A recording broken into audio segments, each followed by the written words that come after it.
As far as the boys semifinals, I'll go to that. Boy. I'll go to that for a little bit. Tell me, what are you expecting tomorrow night? Well, game number 1 tomorrow night at 5:30. You've got the number 6 seed Edison against the number 2 seed St. Thomas Aquinas. The Trojans are without a doubt the most talented team remaining in the field and overall in the county, but they have yet to really play this year as a cohesive unit. They've had some struggles shooting the ball from the outside. Jaquan Harris didn't have his best game on Sunday in the quarterfinals against Polonia. And Edison is a hungry ball club. Charlie Moore in his 17th season making his first appearance in the semifinals. Emmanuel Davila, one of the best guards in the county. Nasir McLean and Malachi White are two physical presences, both down low and on the perimeter.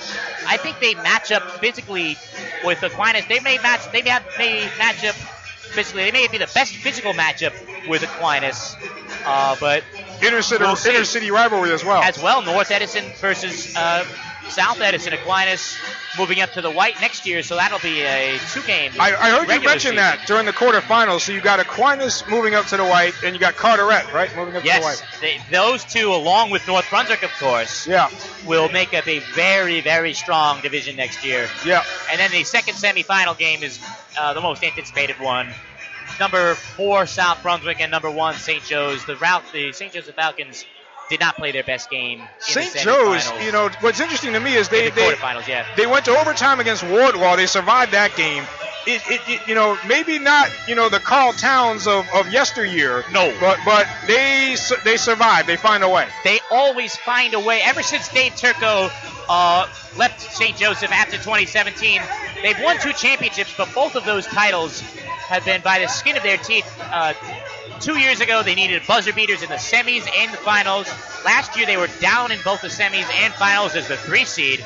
And this year, Wardlaw Hartridge taking them to overtime, and then having some trouble, especially early on with Dinellen.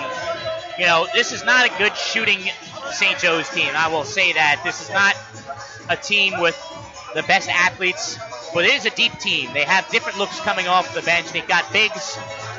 They've got shooters coming off the bench, so they are no slouch. They've earned the 1 seed. South Brunswick is playing at an extremely high level right now. Their victory over Carteret, they won by 10, but it was probably more. It probably should have been more. They ran up and down the floor. They've got the big 3 of Justin Carbone, Devin Strickland, and Tyrell Murchison. They are all prolific scorers. Devin Strickland just named to the all-conference team by the coaches yesterday. Well-deserved. St. Joe's Kayshawn Schulters. We remember what he did 2 years ago. Yes, the MVP. Kayshawn Schulters. The MVP of the GMC tournament 2 years ago with his heroics, especially his buzzer beater to win the title. You can never, ever doubt St. Joe's. You can never count them out. South Brunswick, though, is strong. This is their 3rd meeting. They've split the season series, and South Brunswick, in their last meeting, beat St. Joe's by 15 points. Strickland, I saw South Brunswick play here against North Brunswick in the holiday tournament back in December. As Devin Strickland goes, so does South Brunswick.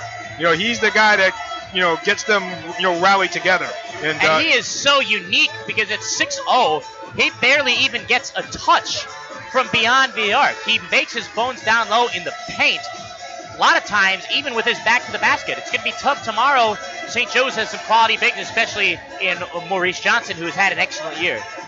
James Corrigan, again, he'll be broadcasting tomorrow night on RD Plex, which you can catch on Facebook. He is on Twitter at Real Corrigan, RealCorrigan. I have to talk to you to see if there's any fake Corrigans out there. Boy. That's for another day. And follow GMC Hoops on Twitter at GMC Hoops. Yes.